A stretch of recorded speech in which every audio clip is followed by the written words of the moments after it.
Cows belch a greenhouse gas called methane, which is 30 times more potent than carbon dioxide at warming the atmosphere, producing global warming. These scientists are searching land and sea for one big reason.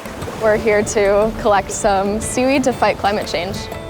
With just a sprinkle of the seaweed in the feed of beef cattle, dairy cows, goats, or sheep, we're able to reduce their enteric methane emissions by over 90%. Livestock and their table manners are responsible for nearly 15% of the world's greenhouse gas emissions. Almost without fail, every time I give a presentation, someone walks up to me afterwards and asks if they can use it on their brother or their family member. The first time it was funny, but it becomes less original each time it's asked. While it may sound crazy, if we want to help avert global climate catastrophe, we probably have to tackle cow burps. This is Just Might Work, a show about surprising solutions to our biggest problems.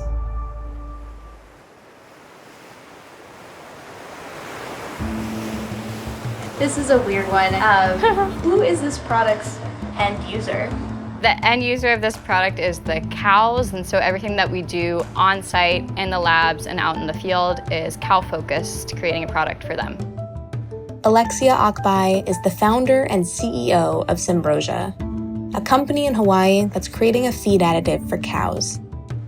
Cows consume grass for most of their waking hours, and they need to break it down within their stomachs, and in order to do that, they ferment the forage, and they belch methane.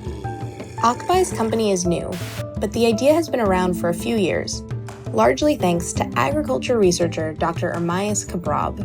Our team was the first to try the seaweed additive in dairy cattle. If we are able to reduce methane by less than even 1% a year, we could actually stop any more warming from methane, and we actually see in a short term a cooling down of the planet. Kabrab's first seaweed experiments blew all expectations out of the water. It directly inhibits the formation of methane in the gut of the cow. The active metabolite in the seaweed captures one of the carbon molecules and doesn't allow it to form. And then the seaweed acts as a prebiotic and decreases the amount of bacteria that produce methane in the gut, allowing for a prolongated effect. But Kabrab's work was largely contained to the lab. So Akbai saw an opportunity to build up a commercial operation and actually get a usable product to farmers. I think this is going to be a really good spot. Currently, Symbrosia is looking to establish a seed bank by collecting samples of this special red seaweed, known scientifically as Asparagopsis taxiformis. So we can find the Asparagopsis out on the water. We can also find it by walking along the rocks.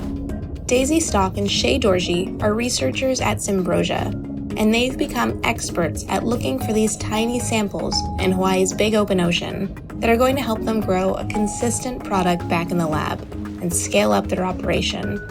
To date, we've snorkeled probably the majority of the coastline of 4 Hawaiian islands. We like to joke that it likes to grow wherever is the hardest to reach, so you really have to know where to find it. Once Stock and Dorji collect samples they're happy with, they bring it back into the lab. Once we bring in samples from the reef, they're isolated just down to a few cells that you can't see visibly with your eye. We grow them in these little plates, and this is where we can study how they perform in different conditions. This is a almost finished product. We're still working to optimize it for cattle consumption, but it is ready to leave our facility at this stage. I think Symbrosia's seaweed feed additive provides a really interesting flip in the narrative, where instead of calling out these producers for doing harm, we're enlisting them in creating a solution. In California, new laws are requiring its massive livestock industry to cut methane emissions by 40% by 2030. Symbrosia expects more governments and more companies to follow their lead in the coming years. There are a number of Fortune 500 companies that have set climate-based targets to reduce their supply chain emissions by 50% or become carbon neutral in the next 10 years. This could be quite impossible without solutions like ours.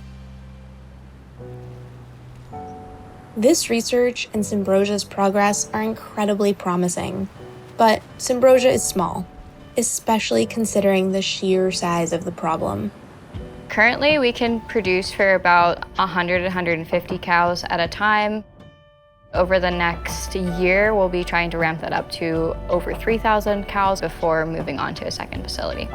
But there are 1 billion cows on the planet, and demand for more is only going up. A number of large countries around the world have growing middle classes, and so we'll be seeing an increase in animal protein consumption despite many efforts to create plant-based protein sources. Because there are just so many cows, we might soon see a whole lot more red seaweed farms.